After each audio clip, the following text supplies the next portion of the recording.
Welcome to this week's episode of my Big Break Almost podcast. We are going to have our very first comedian. I know. I wish I could have said I suggested it, but I haven't.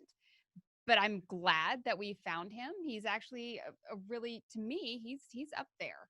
He is. As being like the next top comedian instead of the next top model. He looks like he's got the long hair. Yeah, he does. He has the long hair. His name is Dusty Slay. Mhm. He's been on Jimmy Kimmel, The Tonight Show, Last Comic Standing, David Spade. I mean, there's so many different things he's done. Yeah, he has a lot of YouTube. Mhm. I don't know, some of them are video YouTubes and then also podcast YouTubes. But he's hilarious. He's got some great behind the scenes history, Mhm. and I can't wait to ask him as many questions as he's going to let us ask. Dusty Slay coming up right after this.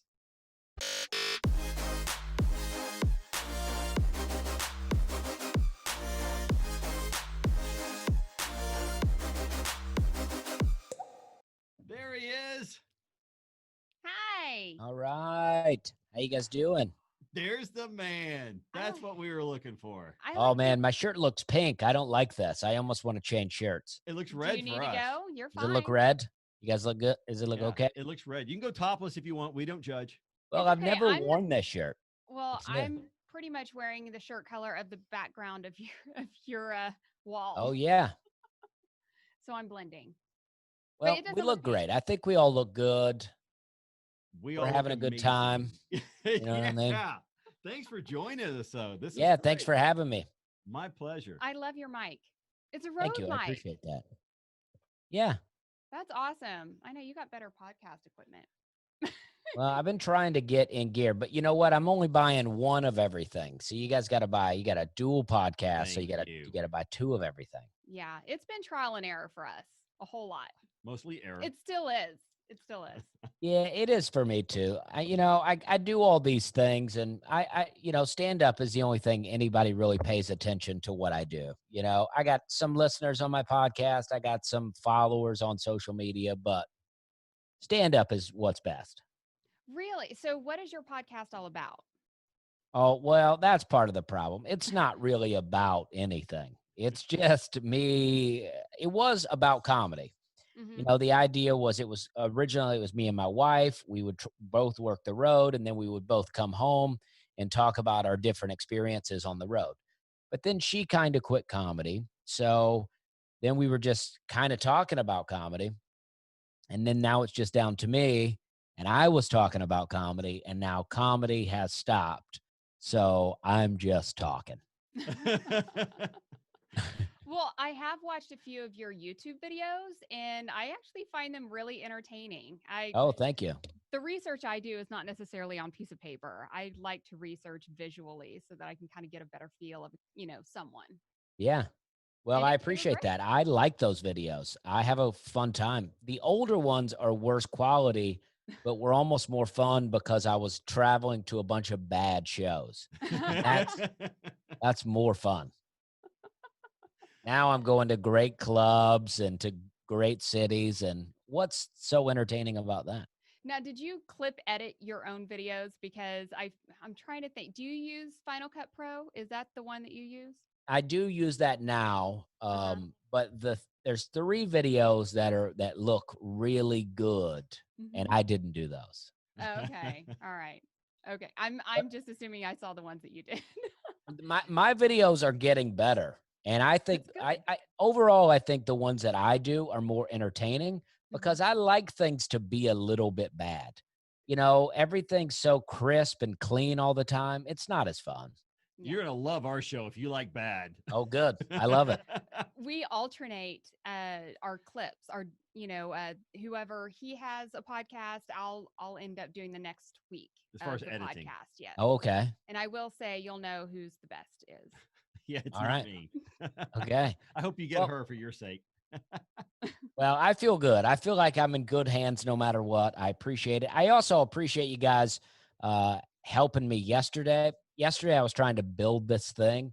I was trying to build a thing for birdhouses in the backyard. And because I got like one tree. So I'm trying to build a thing. And then it was a lot more complicated than I thought it would be. because I got no plans. I just imagined this idea and then I built it. And it worked. I mean, it looked, and then I finished it up today. I finished some decorate, but it was supposed to rain today. Uh-huh. It ended up being a great day. So, but I needed to get done because I was also filming it to, make videos. Well, of course, yeah. We've Get more got- followers. Yeah, we've got to watch that then. Yeah, I Yeah. can't wait to see it. Yeah. I'm kind of that same way. Well, it looked real white trash yesterday. Today, I've really pulled it together. Well, good. You always kind of need that second day just to Yeah. polish it up. That's right. That's why Yeah, when I we do mean, this podcast, this will be a 2-day affair, just so you know. I love it. I love it. Yeah, my birdhouse thing looked like a birdhouse trailer park, and then I have a nice looking birdhouse in the tree across the way. So that he gets to look down on the other birds. Oh. Well, you have a society and a class system. Birds Yeah. do that too, I guess. Yeah, we're kind of the white trash of our neighborhood. I probably shouldn't say that. We do our own yard. We do our own yard work, and everyone actually gets. I don't know how they afford to have other people mow it for them. But I like doing yard work. I think it's fun. I wouldn't want to hire someone. Yeah, most of the time we do, but when we're extremely busy, it sucks. I'm just too cheap to hire, so that's the he's truth. I don't have the skills. It does. I don't know. To me, it doesn't make me feel good to spend money on something that I could just do. Yeah. Yeah. You're lazy. But then they got little kits and they come out and test soil and whatnot. But I like a little trial and error run myself. Oh, we've got tons. Can you come over to our house? Have you been to Oklahoma? Oh, I have. Yeah, I love Oklahoma. I can come over there and mess around. I'm not familiar with the Oklahoma dirt, though. I'm only familiar with Southern dirt. We have like a lot of clay, and we also have a lot of red dirt. That's what's around. That's Oklahoma. That's Oklahoma. You're home. Oh, great. Yeah. Okay. Well, good. I am familiar. Yes. Mm-hmm. It's like rock. It's like you hitting rock. Oh, yeah. In Tennessee, there's a lot of clay. Mm-hmm. But where I grew up, it's all red dirt roads. Yeah. Ours is mostly that. I mean, that's why we probably have most houses with red bricks. Mm-hmm. Oh, yeah. I was actually watching Andy Griffith with my dad as a kid. And I think it was Ernest. No, it's not Ernest. I don't know who it was. Enos? I don't know. I don't remember the name. But he was the real crazy character on there. He would always try to fight people. But anyway, Don Knotts? No, it wasn't Don Knotts. He wasn't a main character. He was reoccurring. But anyway, it's not even important his name. It's that type of story detail that you get caught up in. You're like, I just want to know it, but it doesn't matter. The guy dug a hole and he did it real easy. And I just remember my dad being like, you couldn't dig no hole like that around here. And it's true. It's true. We actually tried to put in we did. We don't know if it's actually working, but we put in a French drain but we had to dig down deep. What's a French drain? We don't really know. It's an Oklahoma version of French drain. I don't know. It's supposed to take the water from top down low and out. It's a drain also it doesn't box. puddle up in your yard. Yeah, basically we're lower from our other neighbor. And they built that house and completely trashed ours. It's like a money pit now for us. But we did that. And I'm telling you, you got to dig real deep. And it took 3 days to dig just a short amount of, That's why we don't have treasure, because not we easy. Dig it. No. Yeah, digging's not easy. You know what's not easy? Raking. I tried to rake the other day. I thought I was going to have a heart attack. I actually had to quit raking. I was like, I should, because I was into it. I was like, this is fun, but my chest started hurting. I was like, you know what? Maybe I'll build up to raking. Yeah, carpal tunnel. Yeah. Start to get it. You start off with a bench press and, maybe a marathon, and then you move up to raking. Yeah, we go up the stairs and he's, Oh, yeah. I get like that too. Yeah. It concerns me every time, but what comforts me is I always go, well, that happens every time. So that somehow comforts me. It works until it doesn't. Sure. Yeah. I go, oh, I'm winded, a little lightheaded. And I'm like, oh yeah, but I just walked up the stairs. That's why. Now, there was a pro wrestler named Dusty I used to watch all the time. Yeah, well, my dad says that's who I'm named after, Dusty Rhodes. Yeah. And my mom says I was named after a Dusty off the TV show Dallas. There was a reoccurring character named Dusty. Oh, that's funny. So, well, it both works. I'd be like, okay, sure. It's based on fame. Yeah. So let's kind of go back to your early years, as far back as you choose to go, from Alabama in the trailer hood, to steal Toby Keith's song. The hood. What are some of the jobs that you suffered through before you decided to become a comedian? Well, the first job that I had, I only had the job for a day, and I was probably 14, and I worked for a hunting club called Rock Fence Hunting Club, and I would pull. It had the skeet machines, so I would load the clay pigeon or the skeet in there, and then I would pull it back, and then they would go pull, and I would pull a string, and it would shoot off, and then they would shoot it, right? But I was a weak kid, and the machine was hard for me to push back, and sometimes the things would be too close to other hunters. So I would hear a pull, and I would pull, and they would be the wrong time. And then and then my guy would go pull, but I wasn't fast enough to get it back in there. They would go pull, and I'm trying to get it. And I think I made $15 that day plus tips. They did tip me. I looked poor. I was wearing a real baggy shirt. I looked raggedy. And I think they were like, this kid doesn't stand a chance in this job, but let's get him something. And I got a check, though, with my name on it. But they actually asked, did I want to get paid money or did I want to use it as a credit to shoot skeet myself? And I went ahead and took the $15. Yeah. Smart move. Yeah. And that would be the first job. And then when I turned 16, I got a job at a place called Hickory Hams. That's like a honey baked hams. And I was not a good worker. I know that I wasn't a good worker because I remember telling my mom that, my job is to make sandwiches and I don't mind doing that. But sometimes when there's no sandwiches to make, the boss will ask me to sweep up. And I'm like, that's not my job. I make sandwiches. I don't sweep up. So I know I was a bad employee and I quit that job real fast. And then I got a job at Western Sizzlin. Now, Western Sizzlin, I don't know if you have those in Oklahoma. Yes, we do. It makes sense to actually, you know what? One of the best Western Sizzlin I've been to is in Oklahoma. I've driven out to Oklahoma City and Tulsa, and on my way home, it's I don't know where it's at, but I've stopped there 3 times, I think. And it's good. I like it a lot. But I worked at one in a place called Opelika, Alabama. Now, my sister had worked there earlier, and she used to date the boss, who is now the owner. Now he owns the Western Sizzlin. Very nice guy, but he's not playing, BS.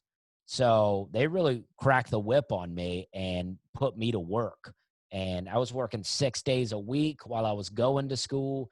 The other waitresses were older, 40, 50-year-old women. Now, I'm I'm getting in that age range now. So when I say older, I mean I was 16. So 40 was, even the age I am now was old back when I was 16, Yeah.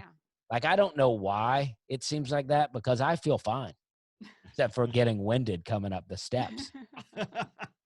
But they were not that nice to me. The women were not that nice to me. And there was one other girl that was my age, and her boyfriend tried to beat me up one night. And actually, he didn't do anything but creepily stand outside of the window and look in on me. Get your own stalker. But he was pretty muscular, and I was not trying to fight that guy.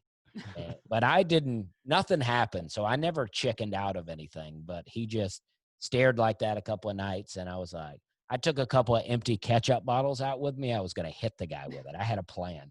And as long as you do, that's good. Because Western Sizzlin was a wild place. I had a lot of family that worked there. I don't know if this lady was really family, but she was my sister's husband's ex-wife. And she used to work at the Western Sizzlin. And she gave a guy a ride home one night, and he cut her up. I mean, she's alive and she's fine now, but he cut her face up. And so it's a wild place. And I worked there. And then I never told people that before. I guess you can't just drop that in on a casual comedy podcast. I know. When you said he cut her up, I'm like, okay, what kind of cutting up do you mean? Yeah, like she had the money to take to the bank. So I think he robbed her. Yeah.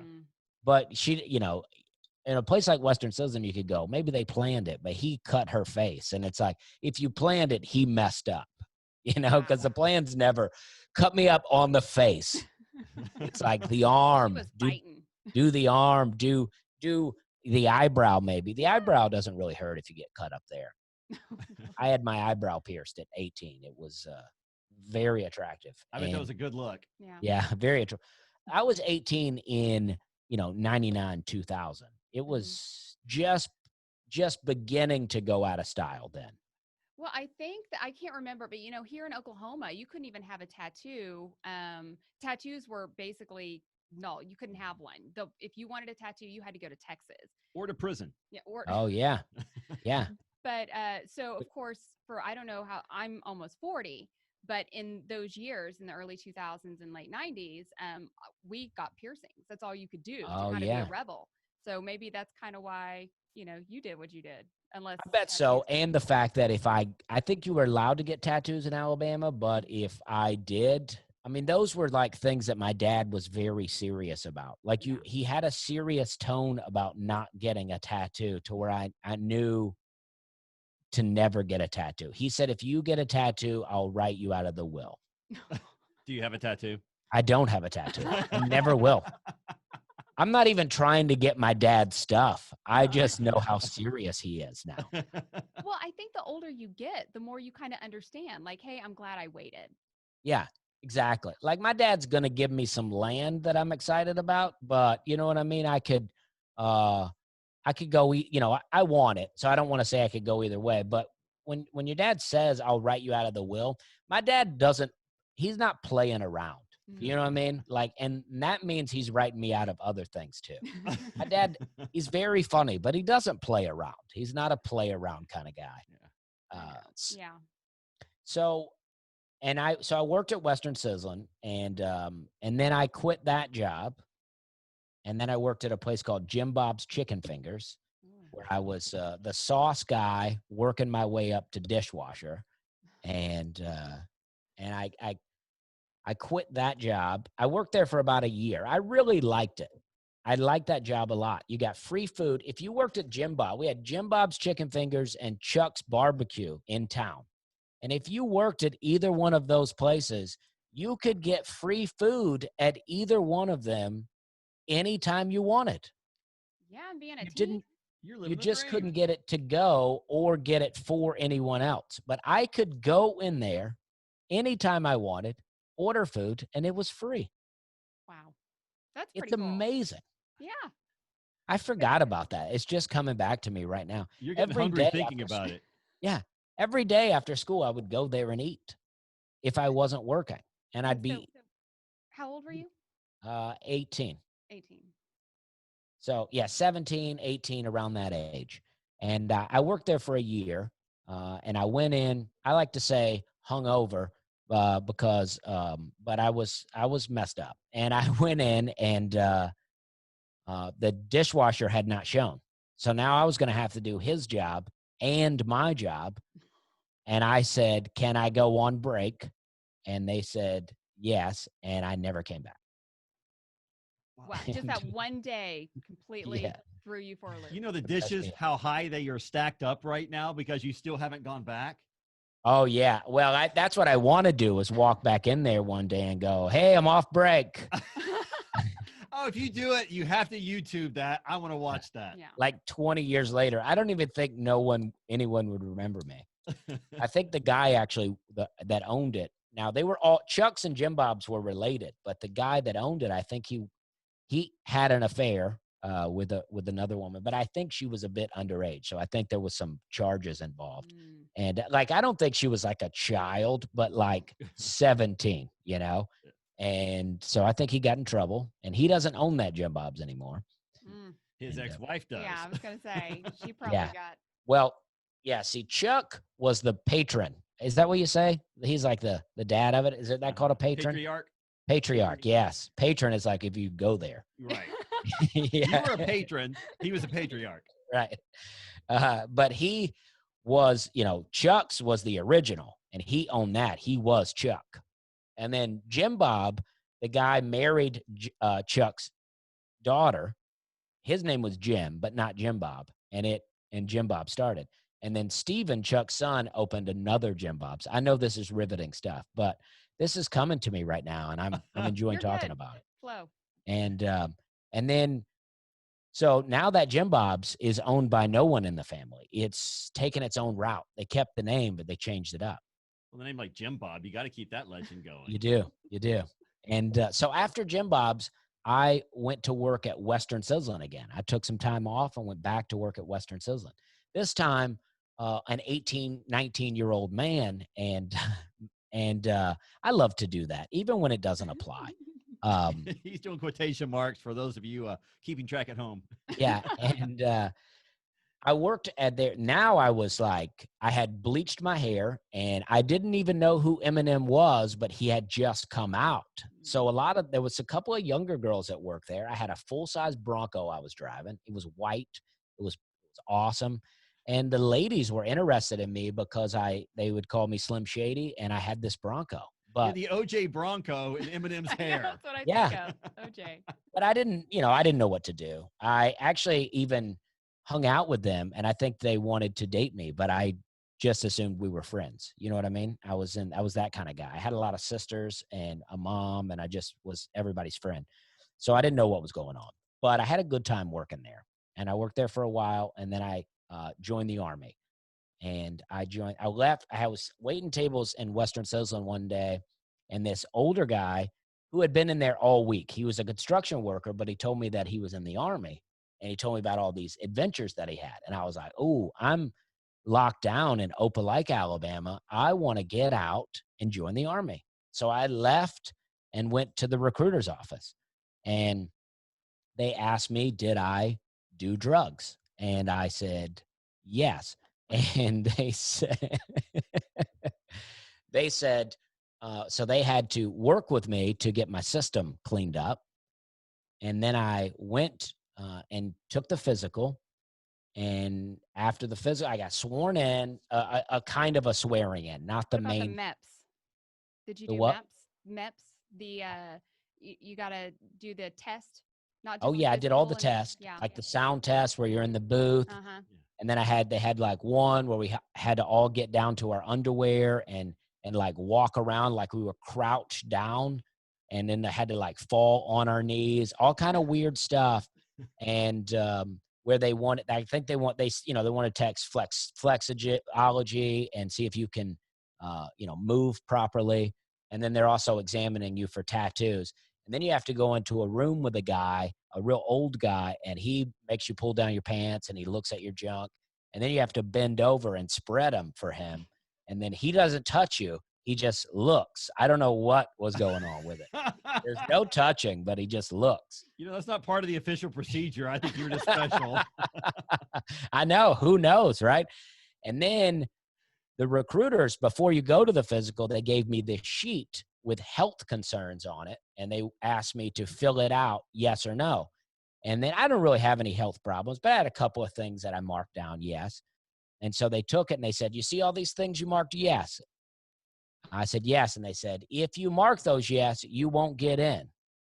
So it's up to you to mark them yes or no. But if you mark yes, you're not getting in.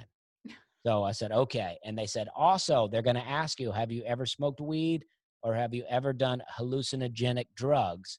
And whether you have or haven't, you have to say no. So when you're in there, first, it's a regular dude. He goes, you ever smoked weed, ever done any hallucinogens? And I'm like, no. And he's like, okay. And then next is an old, big, intimidating man. And he's like, he looks like Santa Claus a bit. And he's like, have you ever smoked weed or hallucinogenic drugs? And it feels like, oh, and then you go, no. And then the last time it was a younger girl, a little bit older than me at the time, very attractive. And she tries to be your buddy. She's leveling with you. She's like, all right, it's okay. But have you ever smoked weed? You ever done any hallucinogens or what? And I'm like, no. And then you're done with that. And then to make sure my system was clean, my recruiter wanted me drinking water all the time. He's like, I want you drinking water all the time. He's like, I want water to pass through your system so fast that it doesn't have any time to sit in there and collect any residue. And so I'm drinking water so much, but they won't let me pee now that I'm at the thing. Like I'm all day, I have to pee. It's building up inside of me. I mean, it hurts. And they got me testing my hearing and my eyes. And so finally we get to these urinals, and there's 3 urinals lined up. And then there's a guy who's sitting in a little chair next to the urinals, and he's just looking at you peeing. Like he's like right up, like imagine the bathroom attendant is just right up by the urinal, and it's his job to look into the urinal. So close you get splashback. Yeah. And I'm joining the Army hoping I don't get that job. I mean, I don't know what that job was, but I had to pee so bad that I had no problem. I was just like, I got the urinal right next to the guy, and I was like, I don't care where you put me, I got to go. And so I did all that, and I got my job. I was going to be a cook, and I was going to go airborne. I had a whole plan. I got a little extra money to be airborne. I had a whole plan. I was going to join the Army, come back after 3 years, collect my money, and your bonus. And my bonus, and I was going to be learn to be a cook and open a restaurant. That was my whole plan. Oh.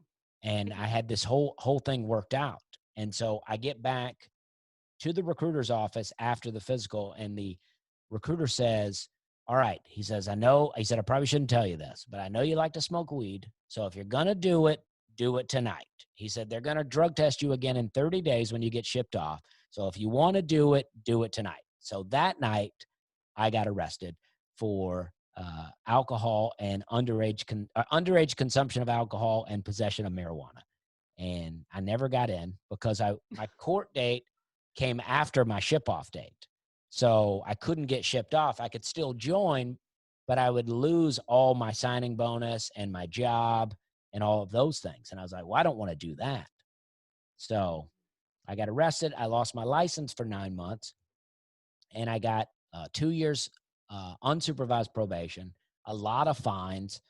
And then, so I moved back into a trailer, the trailer that I grew up in. I moved out when I was 14. I moved back in at 18, now with no license, already been arrested, and failed to get into the Army. So things were looking good. Everything was coming up dusty at that point. Oh, God. Yeah, I mean, I was doing community service with people, people in jail that I knew. I was like, oh, I got on the bus, and I'm like, oh, you're in jail. I knew I hadn't seen you around in a while. People are trying to get me to bring them gum. And I'm like, listen, I only got to do this like 2 or 3 times. I'm not trying to go to jail for bringing you gum. I wish you had some. I do. And I wish I could bring it to you. But if you're not able to get gum, I don't think they want me bringing it to you. No. Sure, what are you in for? Double mint. Yeah, exactly. Yeah. I brought Tito some gum, but I only had to do it at community service a couple of times. Actually, the guy running it, counting our hours, was so nice. I would do like 4. He's like, I'll put you down for 8. And then I only had to do 40. So he really knocked it down. So during all that, I started working at Office Depot, and I worked there for a while. And once there was a guy named Bill Kazmaier. You guys remember that guy? He was the world's strongest man at one time, Bill Kazmaier. And he lived outside of Opelika in a town called Auburn University. Yeah. And he came in there and bought a desk one time, and I had to go load it up for him. And I thought, I'm about to lift with Bill Kazmaier. And he made me load it by myself. He watched me load it it was a 2-man job, and he watched me load it by myself. Oh my God. Bit of a bummer. He was a nice enough guy. And but he sat in the car while you're back there. Yeah. He watched me. He didn't even sit in the car. He watched me. I think he was trying to check my form, or maybe that's just a thing for him. He's like, I'm super strong, and it helps me to know how weak other people are. That sounds about right. Yeah. Yeah. Yeah. I always think when I board a plane and I see someone struggling to get their luggage in the overhead, and I see a strong guy sitting around, I'm like, this is the moment he's been waiting on. He's like, now I get to show people how strong I am. I just sit there because I could get it in the overhead for him, but I know there's somebody else who needs that more than me. They need that moral victory. I'm always pushing him, like, go help. Go help. Oh, yeah. And then usually I hit somebody on the head with the suitcase while I'm trying to help. And she goes, look what you did. Or I know. It's hard because you don't want to be embarrassed. You don't want to ask, can you help? The secret to asking is not, would you like some help? It's, may I help? Oh, okay. I didn't even think of it that way. Because if you say, do you need some help with this? They're like, no, I don't need help with this. But you go, do you mind if I help? Then they're like, yeah, I don't mind. That's so much better than, are you going to sit down or not? I know. Because, I do get defensive. I'm like, I got this. Okay. Right. You never say, do you need help with this? Yeah. You always just offer, can I help you? Do you mind if I help? Great advice. Great advice. Deep well, a guy gave me that advice. What's that? Deep Thoughts by Dusty Slade. Yeah. Oh, man. Quarantine's bringing them out. Yeah. But I moved to Charleston in 2000. Oh, I forgot a big pivotal part of the Army story. My court date, my ship-off date was going to be August of 2001. So I would have been in boot camp when September 11th happened. Wow. And my whole plan was all based on nobody messing with America and we never go to war again. Because there was a nice little moment in the late 90s, early 2000s where we weren't involved in war. Yes. So I was like, I was, pretty typical Southern American. And I was like, who's going to mess with America? Right. And untouchable. Right. So I was like, I'm just going to breeze into the Army, pick up a little money, get a little college money, and I'm going to come right out of it. Man. I figured up, I don't know if it was 5 years on inactive duty or 10 years inactive duty. I don't know exactly. I think it was 5, but I figured it because what they say is you got 3 years active duty and then 5 inactive. And if we need you, we probably won't. But if we need you, it'll be 5 more years. So that would have been, 2010 when I would have been done roughly because they would have needed me, right? Oh, yeah. Heck yeah. So that marijuana saved your life, maybe. Yes, it did. Yes, it did. So you're in Charleston. I moved to Charleston. It big at the Office Depot. I'm transferred with Office Depot. Yes. So at what point did you decide I can take these experiences and these stories and turn it on stage? Oh, years later. But I moved to Charleston and I didn't have any friends. I was working at the Office Depot. My roommate that I moved with was from Alabama. We got into a fight early on. We're still friends. Love the guy. But one of my best friends. But we split up. I moved out. I got my own place. But before I moved out, I looked in the local paper and they had, it said adult improv classes, adult comedy improv classes. And I was like, I don't know what improv is, but I'm funny. People like, my jokes and stuff. And I don't have any friends. I need to make some friends. So I signed up for this improv class. And in a class of like 10 people, one of the guys stood up in there one day and he's like, hey, this is kind of a long shot, but my roommate moved out. I'm looking for a roommate if anybody's looking for a place to live. So I ended up hitting that guy up and moving in with him. And I started doing improv. And I was just taking classes and I thought I was doing pretty well with this. And I've lost my accent a lot, but I was a bit countryer, but I would also tap into a countryer character in improv, a more Southern version. And my friend came up to me, a guy I had met doing improv, and he said, you should do stand-up comedy and do that country character that you do. So I was like, ha, ha, ha, you write me some jokes, I'll do it. And so he calls me. I had no idea that I was dealing with the most motivated person I had ever met. So he wrote a bunch of jokes and called me over to his place, and we sat down and we worked on them. And then one night he was doing an open mic. I was drinking pretty heavy with a friend at my apartment. We were drunk, and my other buddy called me and he goes, hey, we got a spot down here letting us do comedy. Come down here, try out those jokes. And I was like, I don't want to do it. And I was so nervous. It made me so uncomfortable. And my friend that was with me, he was like, we were both drunk. And this was definitely a Charleston thing. And he said, you got to do it, man. You got to go down there. And I was like, I don't want to drive. He's like, I'll drive you. And so like this was my car. Yeah.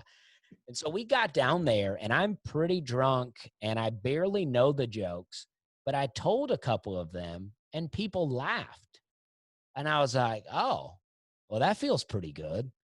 I was like, I'm not even really trying, and I got laughs. I was like, that's pretty fun.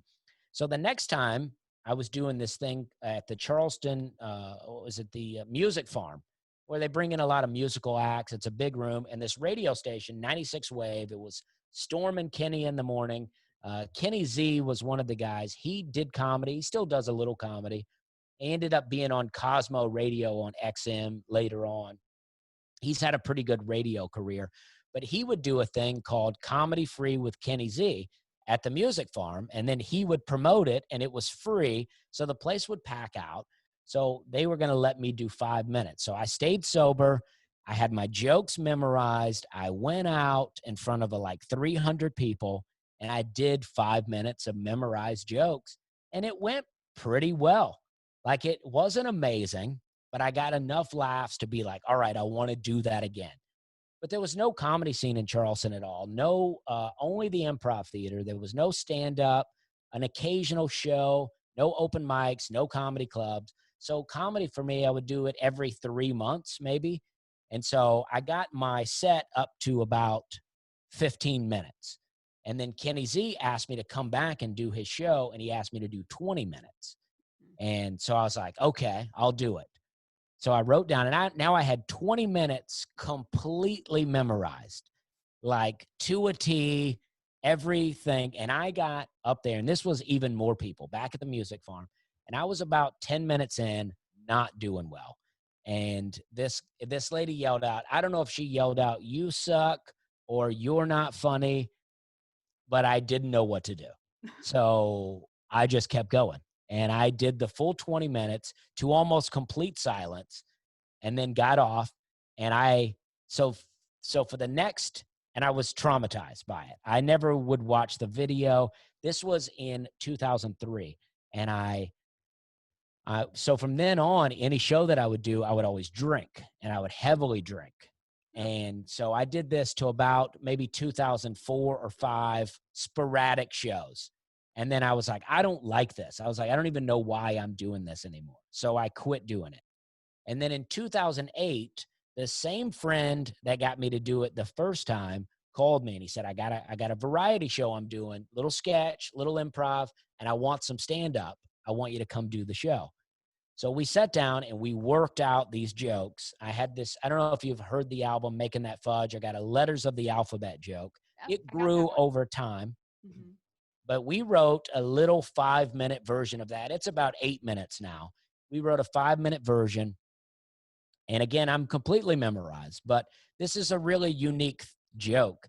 So I go out, I do this, and it just gets the best reaction from people. People at the theater that didn't know me anymore, because I wasn't involved even in the Improv Theater.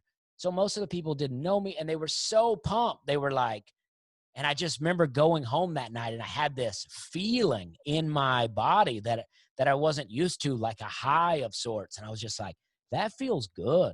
And I text my buddy, and I was like, I want to do this again.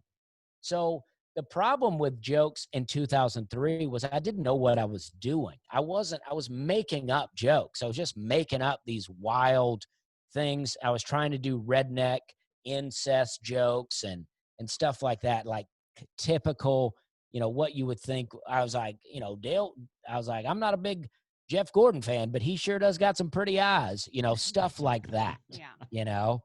And I mean, it was working well enough, but in 2008, so after the Letters of the Alphabet, the next time I went up, I wrote this joke about the fire truck and the dump truck joke that I do on the Making That Fudge album, where I'm like, basically the punchline is, my nightmare was a 5-year-old's dream to get to ride in a police car and a dump truck all in one day.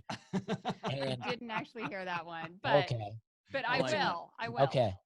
And I wrote that, and then it was like, it got a great reaction. And I was like, wow, writing these authentic stories about my life are really paying off. Like, this is much better. This is what I should have been doing all along. And so over the next few years, I started doing this. I started working it like that. And then 2010, I entered, this is a long version. I hope that you're okay with just me. We're in quarantine, so keep going. Okay. All right. We're Okay, good. great. And because I love talking about this. And sometimes I think I hate talking about it until I get into it. And then I'm like, nah, I like it. And so because also talking helps me even remember things. It helps me go, oh yeah, I remember that. But in 2010, I entered the Charleston Comedy Festival stand-up competition. And I is back at the Music Farm. I had a great set. I ended up getting third place. I was very happy with third place. 2011, that must have been 2009, because 2010 I entered, didn't place at all, didn't make it out of the first round. 2011 I entered, I made it through the first round, and then I looked at the semifinal on the calendar, and there was a Friday and a Saturday, and this was 2011 because it was a big year for Alabama versus LSU. I love college football, and that was a big game. They were both undefeated. It was like, oh man, this is a big deal. And I was like, so I looked at the calendars, and I was like, all right, Friday, wide open for me. Saturday, I have an LSU game I want to watch. I'm an Alabama fan, but I wanted to. So I emailed the club. Now, I was great friends with them at the club. So I emailed them, and I was just honest with them. And I just said, hey, listen, I want to watch this game on Saturday. And I see you got 2 dates. If there's any way you can put me on the Friday, that will be great. And they emailed me back. I think they were irritated because I was choosing sports over comedy. And they said, sorry, we can only put you on the Saturday one. Let us know if you want to drop out or not. So I just emailed and said, yeah, I'd like to drop out. And later that week, they emailed me and they said, hey, we had a fallout on Friday. Do you want back in? Of course they did. Right. And I said, yes, I want back in. But my thinking behind it was, I was like, I don't like contests. I don't care about comedy contests. And last year, I didn't even make it out of the first round. So why do I want to miss this game that I want to watch so bad to just go lose a competition that I don't even care about, right? So I got back in, and I was like, boom. And then I ended up going on to win that whole thing. I ended up being the winner. I won $1,000, and I won. And it was just a big deal. I mean, I won that competition. I won $1,000. And then this girl that I used to date back in the day, that broke up with me, ended up coming to the show, seeing me win, and then helped me celebrate. We had a great time. And so for a podcast after dark. yes. So this was a great win for me.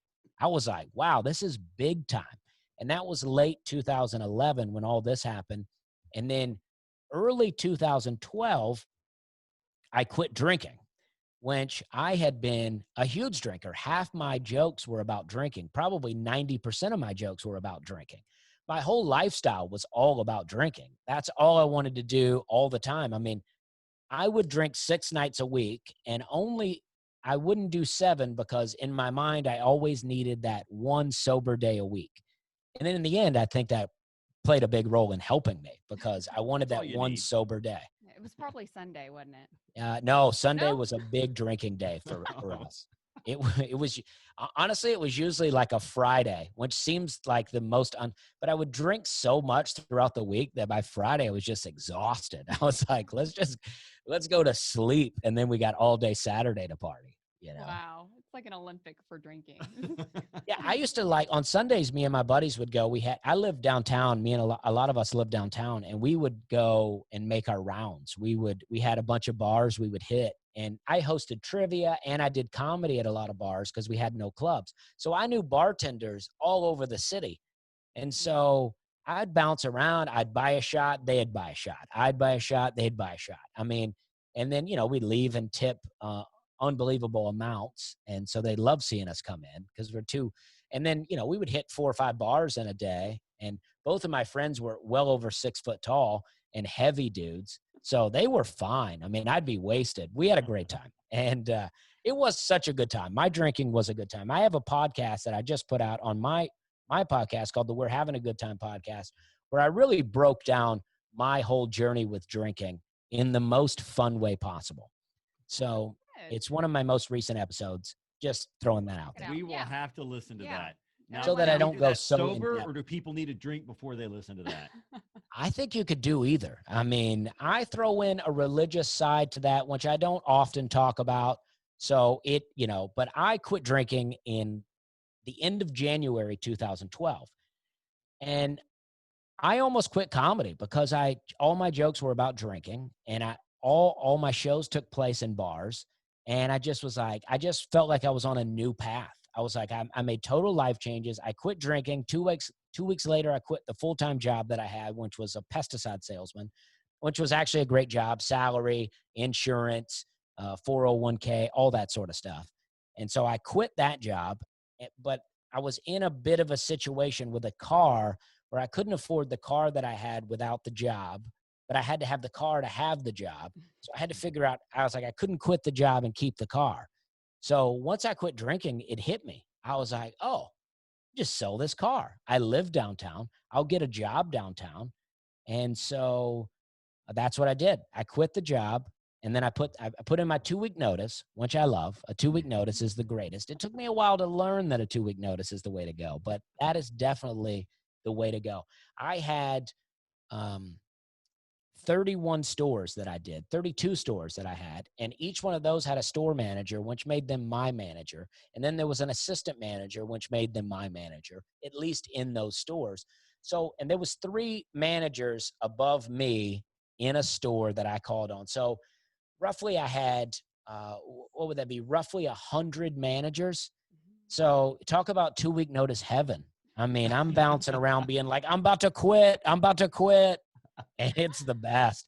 One manager was like, he got mad at me about moving some displays around, and I was defending my position. And he goes, the conversation is finished. He got real serious with me. And I go, you know what? I don't care. I'm about to quit. So you can take all those displays and just throw them in the trash if you want, because I don't care. And it was the greatest thing. It was it was like me taking the power back of my life. Instead of being this like yes man to all these managers, I finally was like, oh no, it's like my Office Space moment. I was like, oh, I don't care. I'm awake now. And it changed the whole deal. The guy was like, oh, you're about to quit? Where are you going? And then we talked for a long time, really nicely.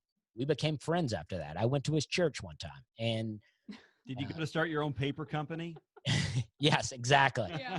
Exactly. And so this quitting, it was just an awakening for me. I didn't know what I wanted to do, but I was like, I'm not sure that I want to continue doing comedy. I want to see what is down the road for me. I want to see what's in store for me. I want to see what God has in store for me now, because I've been living this certain kind of life for a while, and now I feel like a new person. Now, I had always been Christian growing up, but I mean, I finally was cleaning up my life, and it felt good. And I was like, I'm taking control. I started taking control all aspects of my life. I was pretty overweight. My face was very bloated. My stomach was huge from all the drinking I was doing. So I sold my car. I quit my job. I bought a bike. I bought like a $500 bike. It was absurd to me, but I rode a friend's $500 bike, and I was like, actually, this makes a lot of sense. And I started riding to a gym, and I rode 7 miles to the gym and worked out, and then rode 7 miles home. Now, granted, this is Charleston. Everything's flat. There's no hills. I live in Nashville now. I ride the bike around the block, and I feel like I'm about to die. As we know, though, raking gives me a heart attack. Yeah. So I lost 40 pounds in 2 months. I started eating better. And I went back to waiting tables at Hyman's, where I used to work previously. And I would wake up at like 7 a.m., make myself a breakfast. I didn't have to be at work until, 10. So I would stroll in. I would get there early. I was finally seeing this beautiful city of Charleston, not through drunk or hungover eyes. I was just appreciating all aspects of life. And I couldn't even understand why I would continue comedy. I was like, there must be something else for me. So, but I had already agreed to do my friend's contest that he had put together. He put together a local competition. I had already agreed to do it, and I was like, so I'll do it. And then I won that competition. And I was like, all right, I don't know. Maybe I will keep doing comedy. That feels pretty good. And then so later, 2012, I ended up winning the Charleston stand-up competition. Again, the second time in a row, the only person to ever win it 2 years in a row. Wow. And the previous year I won by 2 votes. But the next year I won by like a landslide, like 50, 60 votes, which when only 130 people are voting, that's a big deal. Mm-hmm. And I shouldn't know this, but I had some inside connections. And so they told me how they panned out. And so sober me ended up being much better at comedy. I had to throw out all my drinking jokes and I started writing new jokes. And sober me, it turned out to be like a comedy machine. I was like, oh, this is great. I started my weekly open mic where I used to just get blackout drunk in and lose my mind by the end of the show. I'm now sober the entire time. I'm working on jokes. I remember the jokes I told last night. So now I'm like able to build on those jokes, and then just things start going. And then, so for the next 2 years, I'm living in Charleston. I'm riding a bike around. I'm looking slim for the first time in years. I'm sober. I'm in a good state of mind. I had a girlfriend. I'm working very minimally because I don't have a lot of bills. Mm-hmm. So I'm waiting tables 3 day shifts a week. I'm hosting trivia at night, hosting an open mic. Everything is just clicking. I go to New York. My friend ended up moving to New York. He had an apartment where 1 room came open. I asked him, could I rent it for 1 month? I just wanted to move up for 1 month. So I rented the room for a month. I wanted to do an open mic in New York, at least one every day for 30 days. So I ended up doing, I think, 47 and never missed a day, which 47 to someone that lives in New York and is active is probably very small, because you can do 2 every day if you want. But I didn't want to do 2 every day. It was a struggle sometimes to do 1. So I did that, and I decided that I wanted to move to New York. But I had met a manager and I met another comic, and they talked to me about kind of how comedy works. Now, still in 2014, I had never done a comedy club. I had never been inside. Maybe 2013 was the year that I did my first comedy club. So I've been doing comedy for 5 years and never stepped foot into a comedy club. So in 2013 is when I went to New York. I had been talking to this manager and another comic, and they told me about Nashville. They were like, the great thing about Nashville is it's very centrally located to the country. So you could start learning to work the road, drive to all these places, and not have to work another full-time job, and you'll be a comic while also becoming a comic. So I was like, actually, I like that plan more than I like moving to New York. I was like, that sounds great to me. In New York, I'm going to be paying a lot of rent, working really hard, and also trying to do comedy when I could just kind of come to do comedy. So I moved to Nashville in 2014. In between then, I had done a couple of club gigs, some open mics. I won a contest at the Charlotte Comedy Zone. And then I got to do Zany's, the club here in Nashville, one time. I got to open for Pablo Francisco. First time I ever stepped into a club, I got to open for Pablo Francisco. They said, we're going to need you to, they told me on the phone, we need you to do like 15 clean. And I said, okay, great. And they said, can you do, when I showed up, they were like, all right, the host didn't show up. I didn't really know what that meant, really. And they were like, the host didn't show up. Can you host? I said, yes. And they said, can you do 20 clean? I said, yes. And so I walked out of the green room door at Zany's, had never done this before. When you open that door at Zany's, there is the whole comedy club. And you have to, I mean, it's sold out. It's 300 people. It's packed. I've never done this before. And I go out and it went great. And the next day I had to drive to another town to do a bar show. And I mean, the feeling was like that old feeling in 2008 when the first time I did comedy again. It was like this just buzz of a feeling that I loved. And I was like, I want to keep doing this. So I moved to Nashville 2014.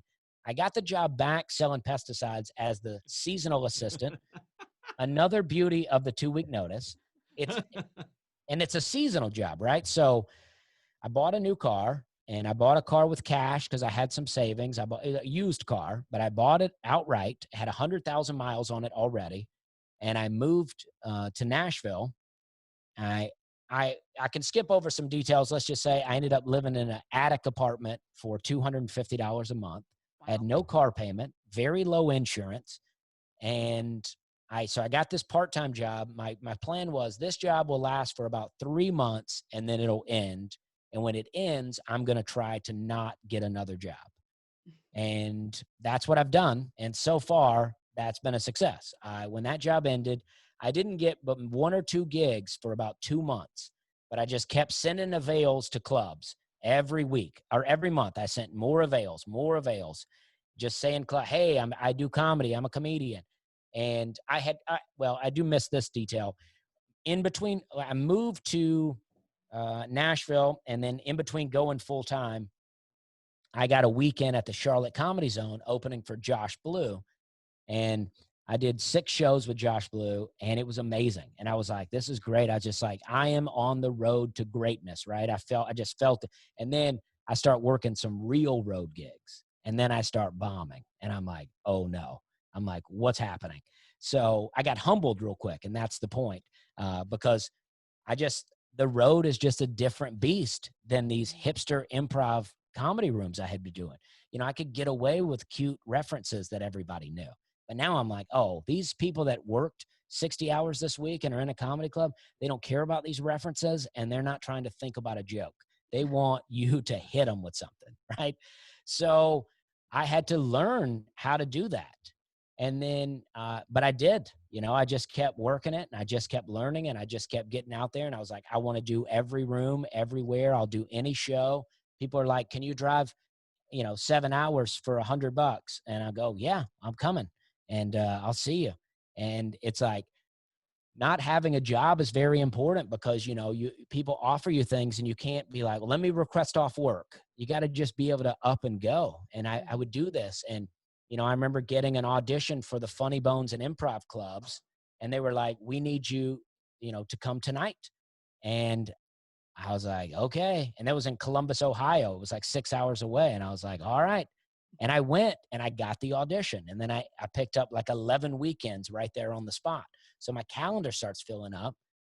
And then, time goes on. And then, I end up getting through some comedy festivals that I did, through the Bridgetown Comedy Festival. I ended up getting a Jimmy Kimmel, a late night with Jimmy Kimmel, just through people seeing me.